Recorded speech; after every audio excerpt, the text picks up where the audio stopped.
Hello friends, అన్నం మిగిలిపోయినప్పుడు పోపన్నం చేస్తాం కదండి. బట్ కొంచెమే అన్నం మిగిలిపోయినప్పుడు ఇంట్లో అందరికీ సరిపోదు కదా. అప్పుడు ఈ ఒక్క చిన్న ట్రిక్ పాటించండి, ఇంట్లో అందరూ కడుపు నిండా తినచ్చు.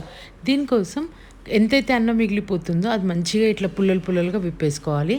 తర్వాత మీకు ఎంత కావాలో ఎంత సరిపోతుందో అటుకులు కూడా తీసుకోండి. ఇవి పోహా అటుకులు అంటాం కదా, ఆ పోహా అటుకులు వీటిని మంచిగా క్లీన్ చేసేసుకోవాలన్నమాట. వాటర్ వేసి నానబెట్టుకోవాలి. ఎట్లా అయితే మనము పోహాకి యూజ్ చేస్తామో, అంటే తడిపిన అటుకులు వేసుకుంటాం కదా, అట్లానే దీన్ని మంచిగా వాష్ చేసేసుకొని వాటర్ వంపేసేసుకొని పక్కన పెట్టేసుకోండి. నిజంగా చాలా టేస్టీగా ఉంటుంది ఇలా చేసుకుంటే. నెక్స్ట్ దీనికి ఎక్కువ ఎల్లుల్లిపాయలు పడతాయి. నిజంగా Chinese fried rice, garlic fried rice తింటే ఎట్లా ఉంటుందో అదే టేస్ట్ ఇంట్లో మిగిలిపోయిన అన్నంతో చేసుకోవచ్చు. ఇదంతా మంచిగా అన్నానికి అటుకులకి పట్టించేసేసుకోవాలండి. అప్పుడు మనకి తింటూ ఉంటే ఆ గార్లిక్ ఫ్లేవర్ అనేది వస్తుంది. అటుకులు అన్నం అయితే కలిపేసుకొని మంచిగా కలిపేసుకుంటున్నాను అనమాట, అంతా గార్లిక్ పట్టేలాగా. నెక్స్ట్ ఒక ప్యాన్లో కొంచెం ఆయిల్ తీసుకోండి. దీనికి కొంచెం ఆయిల్ ఎక్కువ పడుతుంది. 1 స్పూన్ తీసుకున్న దగ్గర 1.5 స్పూన్ అంతే.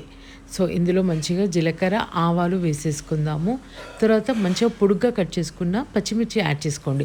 తింటూ ఉంటే ఒక్కొక్క పచ్చిమిర్చి అట్లా నంచుకొని తింటూ ఉంటే మాత్రం నాకైతే సూపర్ అనిపిస్తుందండి. మీరు కూడా ఒక్కసారి ఇట్లా ట్రై చేయండి, మీకు కూడా భలే నచ్చుతుంది అనుకుంటున్నాను.